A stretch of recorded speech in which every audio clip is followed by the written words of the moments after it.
Okay, and we are talking about a university portfolio today, and I'm gonna show you guys my portfolio that I submitted to Aalto University to apply to the master's program in interior architecture. I have to clarify that I wasn't accepted to the university with this portfolio, but it got me to the interview with the committee, which proves that I did a pretty good job, because if they don't like your portfolio, why inviting you to an interview?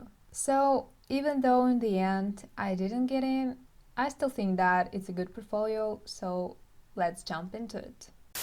But first of all, let's start with a small disclaimer here. Remember that it's my personal experience only, and some things I did might not work for you as well.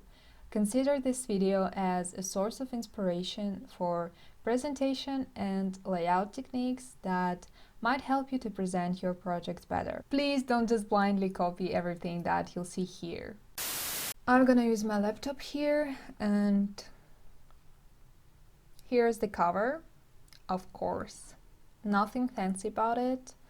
I'm into minimalism and I wanted to make the statement right away. Here I've got only the necessary information, like my name, who I am in terms of the profession, and they also ask applicants to put on the cover their contact information, so I did it here. Next goes the table of contents, and here you see that my works are organized in chronological order.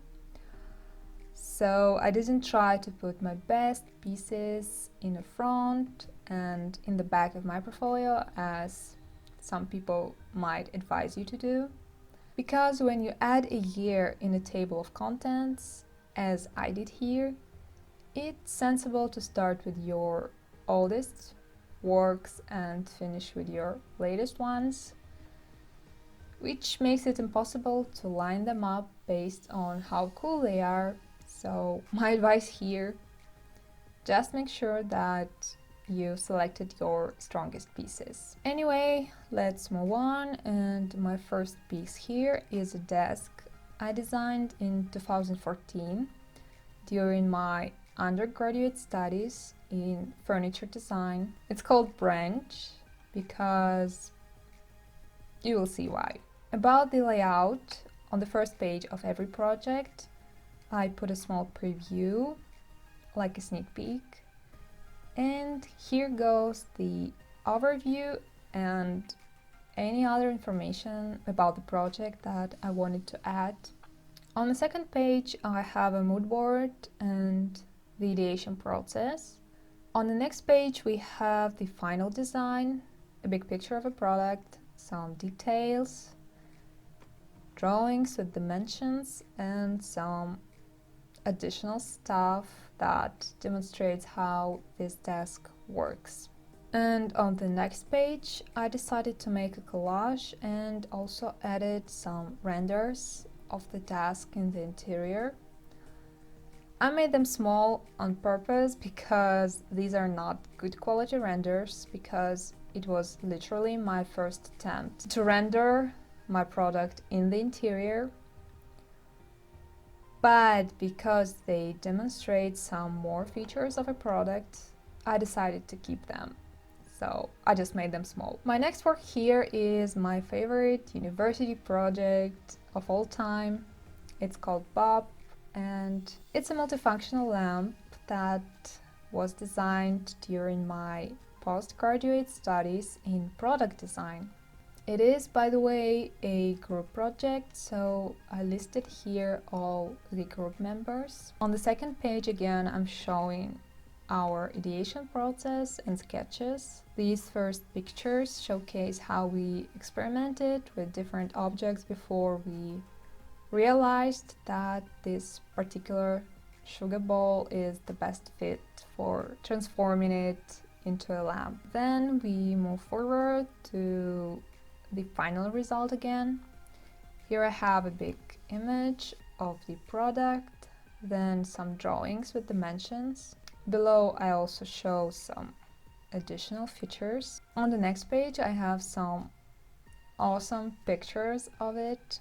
I'm living for these photos, to be honest, because they really demonstrate this product in the best light. Then I finally have some interior designs. The first project here is a small studio in Scandinavian style, of course.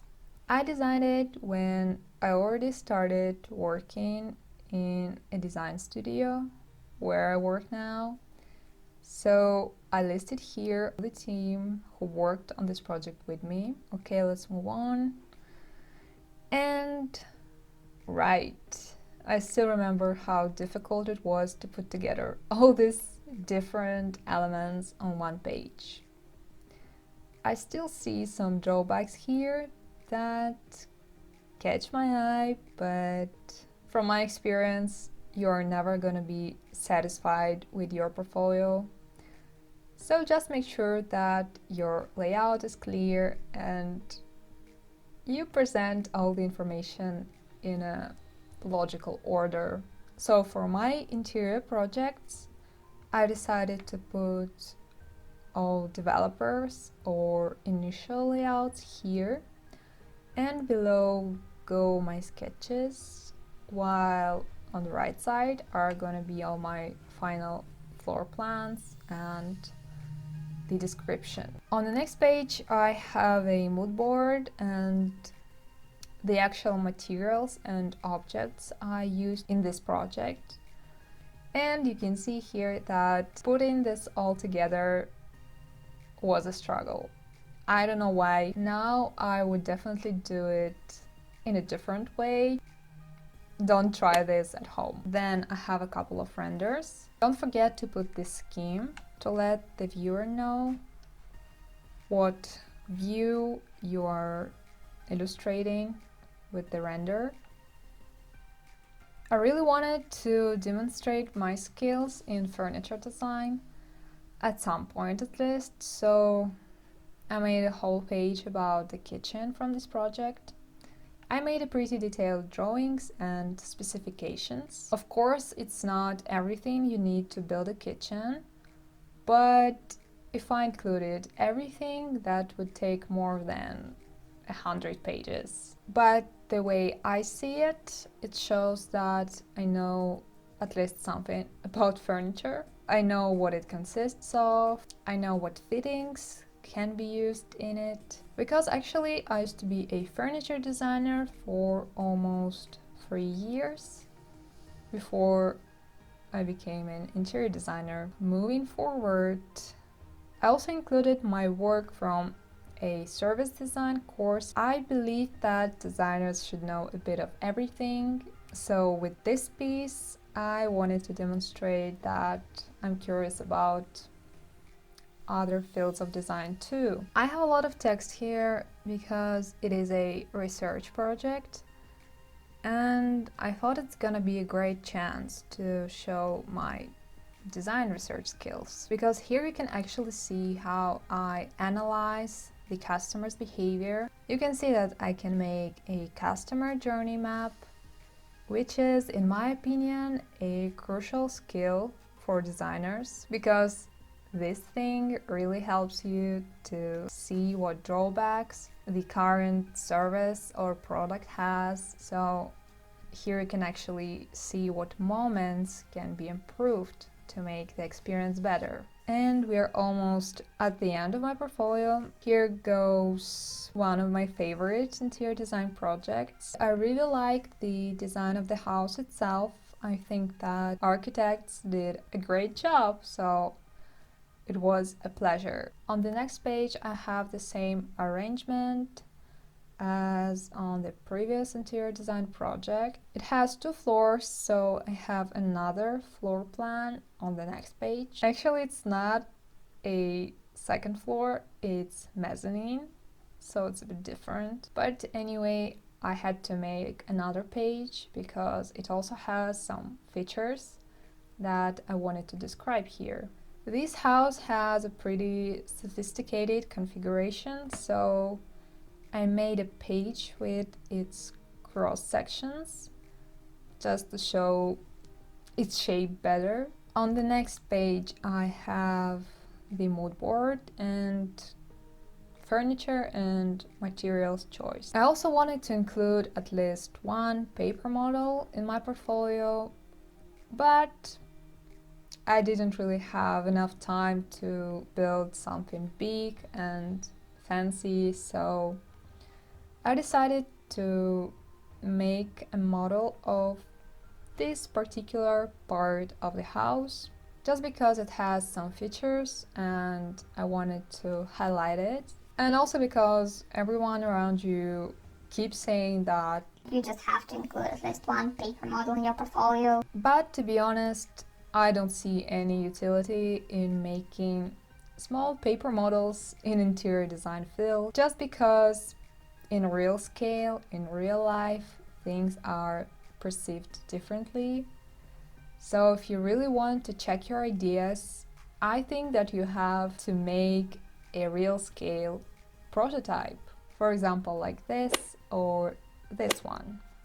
So I think in my next variation of this portfolio, I'm gonna replace this page with something more valuable. Okay, let's move on, and on the next page I have renders, but these are made in SketchUp.